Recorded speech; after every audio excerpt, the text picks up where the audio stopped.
Hey everybody, welcome to another episode of Four Guys Talking About AI.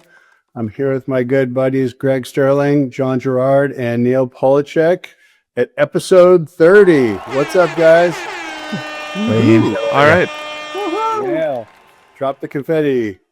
Awesome. So, all right, today we're going to talk about Microsoft's differentiation strategy. Their plan is to differentiate on personality. I'm not quite sure what that means, but we'll dig into that a little bit. How many foundation models can the market support? There's so many different AI models out there now. And we were just talking about this a little bit before the episode started around how many foundation models can the market really support. And we'll unpack that. Simultaneously, ChatGPT signs up 1 million customers in an hour last week. They also closed a $40 billion funding round, which is the largest private tech deal on record. And all of that news overshadowed Google's latest announcement of Gemini 2.5, which has some really amazing capabilities. And our LLMs, large language models, on a path to AGI. And then we'll also talk about this idea of revenge against the nerds. Does no code change the landscape for how businesses use technology going forward? So let's start out with the Microsoft's plan to differentiate on personality. John, what do you think about that? Let's lead off with this. The first thing I thought right out of the gate when I heard that was the return of Clippy. Right, this is where my head went. If everybody remembers, however many dozens of years ago, Microsoft released the first assistant. May have actually been the first digital assistant ever attempted, and it was that little paperclip that jumped up at the most inopportune times and made ridiculous suggestions about things. It had a lot of personality, which I think maybe was the only good thing about it. So I think the question in my mind is, how much does this really matter? I think it's clear if you look at sort of the typical tone of most LLM generated stuff, that it is a little bit flat, a little bit robotic, or just kind of plain. I'm not convinced that you can differentiate so thoroughly on personality that it will become an advantage in the marketplace. I don't know that is a real thing for them to be going after. Well, let me just defend Microsoft a little bit here. If it's analogous to Clippy, it's kind of stupid. But I think what Suleiman, Mustafa Suleiman, the Microsoft AI CEO, is saying is personality and personalization. So they announced a Copilot search being integrated into Bing. They also announced a bunch of technical upgrades and capabilities that they're integrating in, across their different platforms. And they said that the intention was to make the bot feel more like a companion and less like a Wikipedia retrieval machine. Right. So I think that's a slightly more sophisticated approach. It may amount to something sort of similar, but if you sort of zoom out and you think about all the involvement now that's going on, and we've talked about this a whole bunch, of people becoming very invested in a kind of a quasi-emotional relationship with AI, it's not out of the question that kind of relationship, not necessarily emotional dependency, but a sense of stronger connection might be cultivated through personalization for something like this. I don't know if they could do it, but that's, I think, the theory. We've talked about companions a while back. I think if they can really make those things sort of behave in ways that adjust and adapt to me, what I'm interested in, and learns about stuff I'm interested in, maybe that is a way to differentiate in the marketplace and deliver a value that's different from the other platforms out there. We know they must have done a shit ton of research to decide that, or if they decided it's the only path available, they might as well try it, and they did no research. But I think it's the former, and they probably dug into it and figured out that people want to have something that feels more friendly and more companion-like. It kind of goes to the idea of sort of these tools being perceived as commoditized in a way. from a consumer perspective, like they're all kind of the same. This is another thing that we talked about before we started recording was, how many of these LLMs will the market support? But when people start to feel like, well, this is kind of the same, this is kind of the same, I can use them interchangeably, and there's not a lot of difference. I mean, in some cases there is, but then you have to sort of develop other things to keep people invested. And about the point about the image generation, ChatGPT's upgraded image capabilities was a fun thing that got people really involved with it and generating images of themselves as Muppets or Studio Ghibli action figures and all that. It was fun, right? So people liked that kind of right brain aspect of the whole thing. But that fun will wear off. I mean, There's no question that personalization and providing true personalization and that kind of companion will create a sticky kind of an effect. I mean, we've seen that historically through a number of different circumstances. And you have companies like Microsoft or Apple, Meta, Google, right? Those are probably the leaders who have the most data about any of us. And that seems to be their strong suit in this, to be able to create a differentiated experience by leveraging the data that they already have about you and using it to your advantage so that you as the user can create better experiences and get more information faster. So it seems to me that this is Microsoft's play in doing that. Although Microsoft's data or whatever is on a Windows machine is a little bit more fragmented than what Apple has or what Meta has, for example, or Google. Those seem to be a lot richer data sets. I guess I was being a little cheeky about the personality stuff, although I do think it's really hard thing to get right. If you're differentiating only on the cleverness of the tone, I'm not sure that's enough. The personalization thing, to be clear, is a really big deal, and I think it's actually a big enough deal that we may need to call it something else. And the reason for that is that we have been using the term personalization for a very long time, and it has historically meant something somewhat pedestrian, right? Like it's personalization in the sense that it sort of knows what my interests are, and maybe it surfaces a sports score for a team that I follow. The kind of personalization we're talking about here with LLMs is fundamentally much deeper and much more interesting. When ChatGPT remembers something about me and then resurfaces that later in a conversation when I ask it about something else, that is a really interesting and unusual and human experience that's quite different than just getting a sports score. It'll say to me, hey, you remember, like, you're also working on this other project and it has these elements, you might be able to figure it out using a similar approach, and it's right about that. That's a really fascinating interaction, and that doesn't feel like personalization anymore. That feels like some other dimension of intelligence entirely. I think you're right about the way we describe it, because personalization is my name is in a blasted email to 25 billion other people. Hello, first name, right? First, it's like, there's template tags and then there's intelligence. Yeah. Too bad that the term digital twin has already been taken for other purposes, but that's sort of in the vein of what you're talking about. Well, there's already, as we've sort of discussed a bunch, and I alluded to earlier, there's already a lot of evidence, including in B2B contexts, that people are forming attachments and really engaged with AI, either avatars or tools. I mean, there was an article in one of the business publications about how executives are asking for soliciting advice from AI, and they didn't talk about the particular ones, but it's probably ChatGPT, and trusting that as much or more than advice they're getting from their colleagues. And Neil and I have done a bunch of work on this notion of the AI coach or companion, and in all the surveys that we've done, whether it's small businesses or consumers, people are very interested in that kind of idea. The idea of a impliedly personalized coach or companion that will help them in some domain where they're looking for advancement or improvement.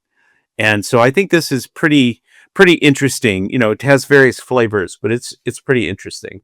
The topic of what we were just talking about, which is how many foundation models can the market support? Once you start to develop these really strong relationships with a particular model, the switching cost becomes a lot higher. Right. Yeah, I think that's right. I mean, I suspect that there's going to be this sort of concept of porting personalities between the models that may happen soon. So like if you look at what's going on under the hood in the quote unquote personalization of ChatGPT, it's actually just storing sort of abstracted or truncated information about you in a long text file. That's pretty much what's going on. So if I tell ChatGPT something about myself, I'm thinking about moving to Montana, then it will note that as a line in this text file, so that later on, if I'm talking about something else, it can reference that file and incorporate that into its answer. There's no real reason you couldn't take that that text file and any custom prompts that you've added in, or custom instructions, and then move that over to Gemini, or move it over to the new sort of personality rich Microsoft Copilot, and have it sort of pick up where your other personality or ChatGPT coach left off. That would have to be legislated, I would think, or regulated, right? I mean, you could imagine that in Europe, you have to avatar portability or something Number like that. portability. I Right. mean, now we're getting into some real weird sort of privacy issues here. Like, this is quite personal information potentially that is being stored, maybe even more personal than my cookies information or what websites I've visited. Yeah, for sure. If you're confessing, I mean, there's a lot of discussion about therapy, therapy bots and the efficacy of using AI as a therapeutic tool, and a lot of people who are younger than me that I've sort of talked to informally in one context or another have talked about, confessing to AI, to ChatGPT. And so people are kind of just voluntarily sharing lots of personal information, sometimes lots of really sensitive personal information with their, with ChatGPT. Yeah. Over the years, there's been this ongoing attempt where various companies have tried to make it so that you own your own online identity, right? And you are the network, you are the ad network. And then your currency is basically your information that you give to the ad platform. And shouldn't we all get paid instead of all the ad networks getting paid for our data? This actually seems to be a unique moment in time where, something like that could be realized. However, interestingly, it flies in the face of what's good for those platforms and the business model. Like, they don't want that portability. Yeah, for sure. They want to own the data, own the user. That model has been around for a decade, or more, maybe, Andy. Oh, yeah. And it's never, people have made a run at it several times, and it's never taken off. Yeah. Well, it's hard on a couple dimensions, right? So it's hard on one dimension, which is these models only work when you aggregate tens of millions of people. Like if I were to collect, the value of the advertising sold against me, for the month of March, it would be like a check for $3.15. You know what I mean? Which is great. Which would buy you an egg. Which should buy you an egg. Yes, one egg, maybe half an egg. So that ends up being one problem. And then, the second problem is just sort of the steamroller problem. This is what I think we may have referred to this before, but what happened with Blink cameras, which basically are one of it's essentially a private surveillance network at this point, right? These cameras, or Ring, I guess, rather, the Ring cameras, you can actually see what's going on in most areas of the United States right now through the Ring camera network.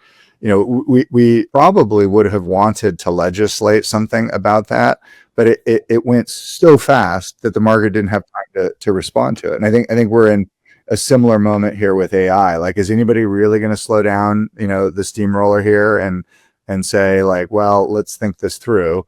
Everybody is just divulging all their secrets all the time, and it's going to be really hard to stop that now that the horse is out of the barn.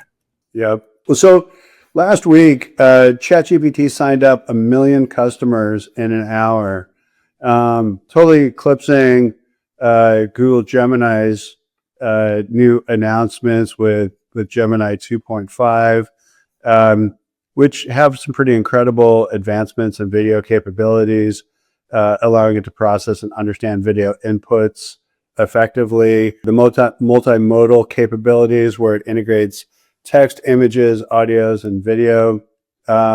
So, great advancements by Google, and they were really excited to announce it. And then ChatGPT has stole their thunder and signed up 1 million customers in an hour, which is just like the most unfathomable number. It's a mind blower. Well, they said they had now 150 million weekly active users, and I don't know what the number is, somewhere north of 400 million users, which I don't know what the frequency is there, less than once a week, I guess. Yeah. So, as we're talking about switching costs and convenience and all of this stuff, what are you guys' thoughts on that? I mean, it's a massive gain. I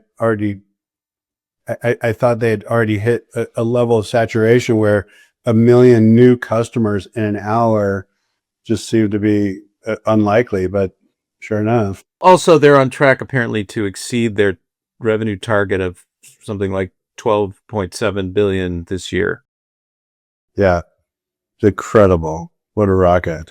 Yeah, that's amazing. I mean, so it reminds me a little bit, because the big driver there, right, was being able to create cartoon pictures of oneself, right?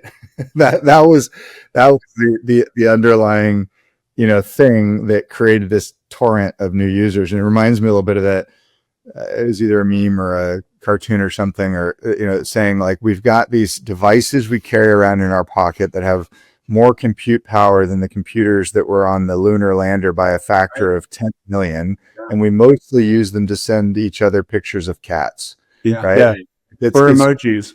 Or it's sort of that moment here. It's like, there's all this crazy, incredible stuff going on, and what actually moves the needle is people want to create cartoons of themselves and their friends. Can I make a cartoon of myself on this device? Oh, absolutely. You could do it right here, right now on this podcast. What's the big rush?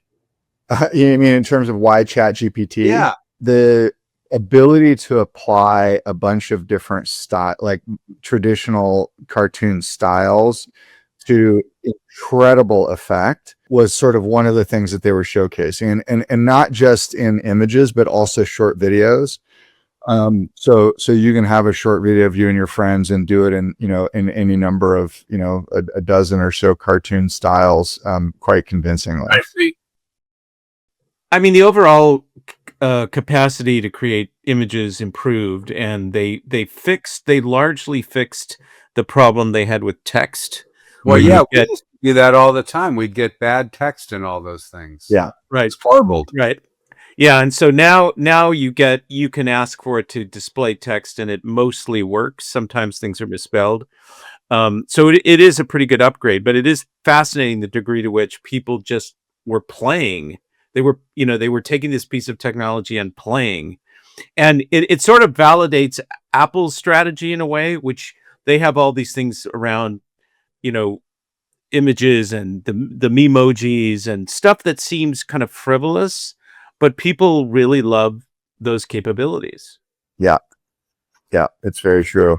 I mean, I spent a bunch of time taking pictures of my kids and turning them into Studio Ghibli versions, and it was just endlessly amusing. Yeah, it does Aren't you? It reminds me a little bit of the first wave of Snapchat filters, and there was that sort of whole wave of apps where you could put a few photos in, and it would give you 30 different AI versions of your portrait. And I mean, we're sort of having that moment again, but this is much more unconstrained. You can kind of do it with any style and any picture, and do it even with videos. It's pretty amazing. Well, and it raises the question about copyright, which I think, this is really in a gray area. So it's facilitating copyright infringement on a pretty massive scale. But I mean, I think there's disagreement about the degree to which OpenAI is liable for anything. Yeah.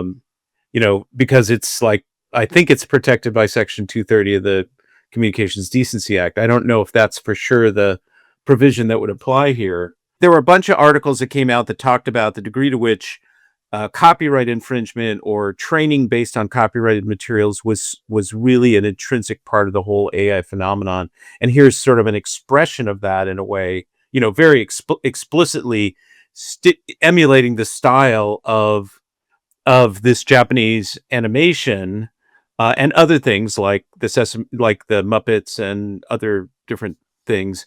Yeah. And the Japanese creator of Studio Ghibli, Miyazaki, I think is his surname, was pretty aghast about the whole thing. But I think that now lots of people know about that animation that didn't know about it before, probably. Yeah. I think that's right. I mean, so this is interesting too. I mean, because as I understand it, you can't copyright style, right? So that ends up being a bit of a problem for these copyright holders. It reminds me actually a little bit about some of the challenges that Google had, especially in the early days, where people were using their competitors' brand names as search terms and putting those brand names in their ads. And they actually, it was, I think it was a little unsettled legally, like whether or how you could do that. And so Google had to come up with their own rules around in what circumstances and in what ways you can use your competitor's name. It sort of reminds me of that a little bit. Yeah, you can use it. To clarify, you can use it as a keyword in the background. Yeah. You can't use it in the copy. Yeah. Right. Yeah. And meanwhile, other AI businesses have taken some of them firmer stances on this, right? So I presumably, although I guess I don't know the law, the same rules around copywriting style, I'm assuming apply to the music space. Like you can't copyright, Taylor Swift's style. And yet Suno, if you ask it to do a song for you in Taylor Swift's style, will say, I can't do that. Dave, I'm sorry. Right. Will not do it. But meanwhile, if you say, hey, a 30-something pop vocalist, guitarist, singer, songwriter, female, right, it'll do it in her style. Sort of do it in her style. So, so I don't know. It's an interesting set of it's an interesting needle for these AI businesses to thread. It reminds me of the first wave of user-generated content also, right? I was at Zoom.com, for example, back in the late 90s when we made it easy for people to publish to the web. And there's a ton of copyright issues around all of that happened back then. And now, you have this kind of thing happening. What I think is going to happen here, we'll see, but it feels like there's so much horsepower in ChatGPT or in Gemini, the ability to use your phone where it uses the camera and the microphone that really are pretty underutilized right now. And when you couple it with this kind of image generation where you can seamlessly snap a photo of something and then it can render that photo in its own image, that seems to be a link that's like a few steps right now that it takes you to do that. But it feels like that's going to be like a one-step kind of thing after you use your phone to snap that photo and then enhance that image or change it into a Ghibli, kind of or whatever, kind of style. And then also, it's interesting that Sora is its own separate set of functionality. Whereas like if you use your phone, if you use the app rather, and you're capturing audio and video, to be able to have that be the foundation of new generative video that can happen from that. Right now, it's a few steps to be able to do that, but you can easily see how with the little program on their end to connect that and just make it a one-step kind of thing, that the exponential amount of video-generated content from that will happen is going to be a big, kind of supernova moment. Yeah. I mean, interesting. This goes back to this whole concept of how many foundation models will the market support. But before the conversation here, we were talking about our LLMs on the path to AGI. They're very different, opinions on this. John, you had some thoughts about this. Yeah, look, this is an interesting one, and it's maybe a little academic and a little nerdy, but there's some pretty fascinating stuff happening right now in areas that are not artificial intelligence. One of those areas is the study of actual intelligence in humans, and in particular, neuroscience and our understanding of the brain. And there's this guy named Jeff Hawkins. He was one of the original founders of Palm Computing, if everybody or anybody remembers Palm Pilot way back when. He was actually a neurologist by training, went back to neurology and founded a company called Numenta after Palm Computing. And they've done a lot of really interesting and original work on kind of new theories of the brain. And I'd finally gotten around to reading a book of his called 1,000 Brains, which lays out a very interesting theory for the way that the neocortex in particular, the most recently evolved portion of our brain, that's what's given us the ability to think and talk and learn and that kind of thing, the way that it works. And it's a really interesting kind of heady theory. The important point as it pertains to AI is that we're not actually building AI right now that is modeled after the way that we think that the brain actually works and solves problems. And that's really interesting. So we are modeling these AI models around the way that neurons, the basic building block of brain material, operate. And so, we talk about a neural network that's built for AI, and that's, something that, for instance, is deployed in the service of LLMs. It uses the same underlying principles as the way that the neurons in our brains work, and the way that they connect to other neurons, and the way that they fire in response to certain stimulus. But it's not the case that we are building these artificial neural systems, this artificial intelligence, in ways that replicate the way that our neocortex probably works. And that sort of forms the basis of an idea that he has that we may not actually be on a path with our current approaches with artificial intelligence to creating something that looks like artificial general intelligence. Like it's more like it's solving a different set of problems, right? We've built systems that do a really good job of solving the problem of mimicking the way a human communicates. But we may not have built systems that do a very good job of being general purpose learning machines that could learn any number of skills or any number of ways to manipulate the environment, which would be sort of the essential task for AGI. So I wouldn't go so far as to sort of say that means that the LLM approach is a dead end in any real respect, but it's a very interesting argument, especially in the face of all of the rising concern about, are we building a machine that we won't be able to control, right?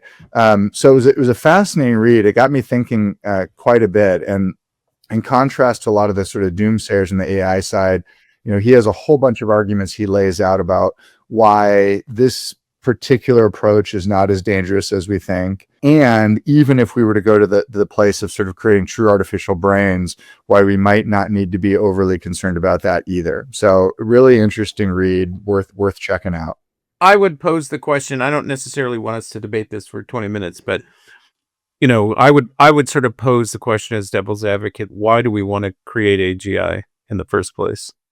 Yeah, I mean, to answer it from the perspective of, I think the way most inventors have thought over the eons, because we can. Right. Well, and because there's a kind of competitive dynamic in the market. For sure. Right. For sure. And people are sort of seeing this as some sort of holy grail.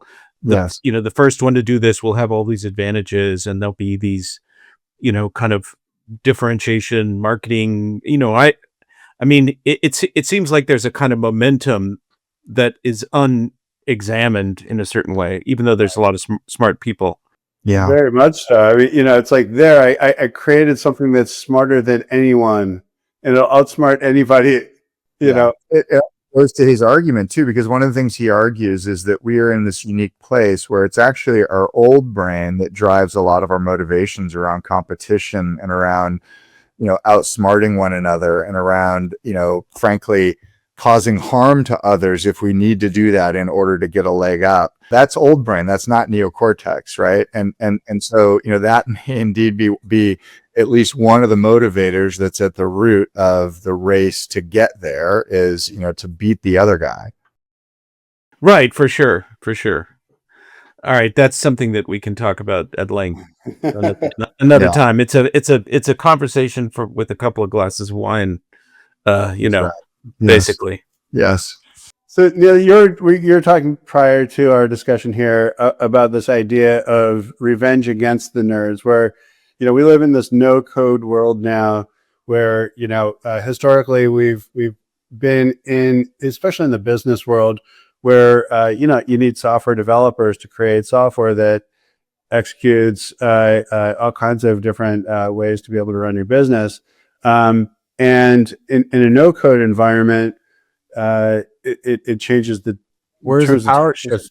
Yeah. Yeah, the power shift is different because you can now you don't need a software developer as your interface or your medium to get you what you want. So talk a little bit about what your thoughts are on that. Well, 5 years ago, it was, you couldn't pick up a job board or job listing and not see thousands of jobs for software developers at whatever price they wanted to market it at, and those developers could get any kind of money, any kind of deals, all that stuff. And, if this real world, this new world that we're entering is a no code world and those developers are not such hot shots anymore, that is going to shift things back to people who understand the humanities of things, how to engage with people, how to talk with people. And the example I give is that, a friend of ours got a job strictly on the basis of her emotional IQ and her personality recently. And it's a company that's got AI all through it right now, a big MarTech company. And they told her specifically the reason they picked her is because they can't teach that. They can't teach that stuff that is innate to us as individuals and that we learned along the way. And we figured out how to talk to people and how to be empathetic and all that stuff. And I think I'm more of that kind of person. So I'm not a coder. So I'm actually happy that there's this potential renaissance in the other direction. But I think it'll be really interesting to see how that takes shape over the next couple of years. The liberal arts are back, baby. That's right. well, Yeah, it feels like a trend. Like it does feel like there's a shift in that it's fairly easy now to be able to work in a no code environment and create some really amazing outcomes that don't require a software developer to actually do it. It takes a shorter period of time, and then the focus really becomes on the messaging and how you interact with whoever it is on the other side of that. Whoever's buying or whoever's trying to understand it. And that takes a lot of skill, and maybe it'll become machine to machine eventually, but at least the next phase will be people to people for a while. And I think that's going to put a real premium on people who can really engage with people and be empathetic and understand and listen, because so much of what went on was, non-listening, and listening skills are going to be a premium, I think. If that were to happen, that would be a great thing, because I think a lot of companies are very poorly managed by people who have technical or job skills that get them promoted without That's kind of where I'm coming at. Exactly. Without corresponding people skills. And I know people in situations where they're just reporting to bosses that are really nightmares to work with, and that's why people leave. That's why there's employee churn, and I think I would hope that your example is. I think it's an enlightened example, and I don't think at this stage most companies are like that. I think they're looking for. I think the skills calculus is changing for sure, just to sort of back this up. There's an article in the Harvard Business Review called "How Gen AI Could Change the Value of Expertise," which comes at your point from a different angle. Like with generative AI, you can be a person with a lot of expertise very quickly where you couldn't necessarily. You could do things with it that you might not have been able to. Think about the physician that has no bedside manner. When the diagnostic part is taken over by a machine, so their great skill was being a diagnostician. That is no longer important. What's now important is having that bedside manner. That's such a good example. And so you can take that and think about that in a lot of different ways. That this it is the revenge of the human, whatever it is. You know, is it the do the medical schools start looking again at people's ability to engage on a human basis, because the diagnostic thing is going to be done by a machine, right? Yeah. What's also interesting about that example is that in this no-code environment and with video generation and automation built into all this, you can create these kind of user experiences where after you get diagnosed one way or another, you can provide an ongoing stream of information that feels personalized to that person, that has generative video based into it, that is a plan of care. Or it might be like, you know, here are your exercises, your physical therapy for the day that you could do at home. Here's a video that I created for you that can be useful for you. Just do this today, you know, and all of that can be generated by somebody who doesn't necessarily have a medical background, but is somebody who really has a high EQ and has a sense of, you know, what that patient might need in that moment. So I'm cheering for this shift because that's more my. Well, I wonder, you know, what's funny to me is we've talked in prior episodes about how generative AI is outperforming therapists in, you know, some tests, right? In terms of the accuracy of the response and the way that people reported feeling in the interaction. So there's the human aspect that generative AI is better at. We think they're probably quite a bit better at you know, being a diagnostician. Like, what's left for us? Like, it's kind of hard to know where to fit in that equation. But I think to your point, there are certain things about a human to human experience, especially face-to-face, person-to-person, you know, kinds of interactions that are, you know, pretty hard to replicate in the near or medium term. And maybe to your point, those are what become the most important thing. You know, we're bringing humanity back. Yeah, bringing humanity back into all this. And interestingly, my example is from the person got hired at a company that is very into technology and AI and all that stuff. Yeah. So they were looking to kind of bend where they probably have been hiring from, because they now know these machines are going to do a lot of that work that they would have hired for 2 or 3 years ago. Or they can get people up to speed very quickly, or the task is simplified using AI. Right. And so, you know, I mean, yeah. So the non-mathy person who has great skills with clients can be more valued again, or more highly valued again. This comes back to one of our very first episodes where we were talking about how in a world of evolved AI, that there's a premium on the human experience, or, you know, just go see live music, for example, or, you know, other events like that are that person to person kind of experience. And the more that there's this generative AI kind of environment, contrasting that, the more there's a premium on the human experience and human connection. Maybe that means we'll go back to the 3 martini lunches. Yeah. Well, we'll have plenty of time to do it. So yeah, because we'll all be unemployed. All we're doing. We'll all be unemployed. So plenty of time to drink your martinis. All right. Well, that's a good note to wrap it up on. Great conversation, guys. Thanks everybody for listening this week. One other thing. Yeah. Before we end, are we going to bet on who's going to pick up TikTok? I have a position on that. So just for people that don't know, Trump extended the deadline. So the deadline was supposed to be the 5th. That's what That's what the law says. But the law He doesn't doesn't care matter. about laws, so The law doesn't really matter. So it's been extended by 75 days, I think. Well, they weren't close to a deal. So there are now like 9 or 10 bidders, including Amazon. The founder of OnlyFans, Perplexity, Oracle, Andreessen Horowitz is part of the Oracle consortium. There's a whole bunch of them. I don't remember. Oh, AppLovin, which is a kind of app platform. I put a list of all the bidders together. I put some context around it, and I asked Claude, Grok, ChatGPT, and Gemini who was going to succeed, who would be the winner. And it did it. Each of them did their own analysis and had pros and cons or rationales. And there was agreement on 3 out of the 4. The top 2 companies were agreed upon across the board, and that was Oracle plus Andreessen Horowitz and Amazon. Those were the 2 that everybody agreed on.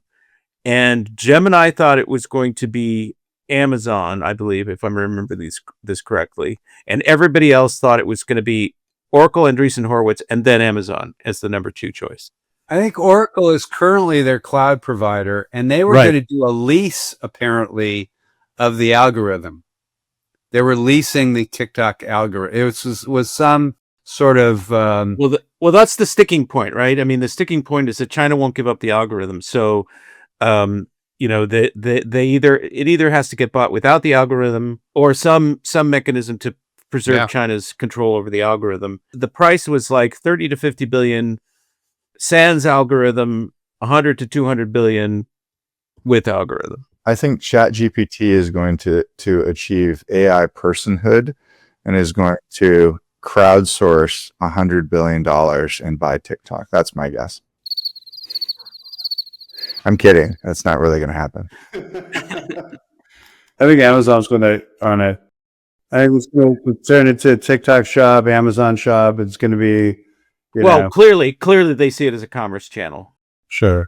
Which it is. Yeah. My kids buy And it makes there's a lot of logic for Amazon that doesn't exist for Oracle. I mean, Oracle sort of had an ad business, and I think they shut it down. This would revive it. The Amazon logic is it extends their ad business, gives them a massive additional user base to show ads, and it gives them more e-commerce. TikTok Shop would just be an Amazon channel. And so I think it could definitely expand their ad business and their sales by billions of dollars a year. And Amazon has way more consumer experience than Oracle. Oracle doesn't have that kind of. They don't have a consumer anything.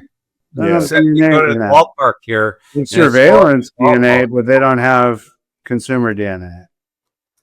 So that's why I'm thinking it's Amazon. Sorry for that interruption there, Andy. No, I love the challenge. Well, all right, guys. Thanks so much. Thanks everybody for listening. Talk to you later. Have a great week. See you later. Bye-bye. Yeah.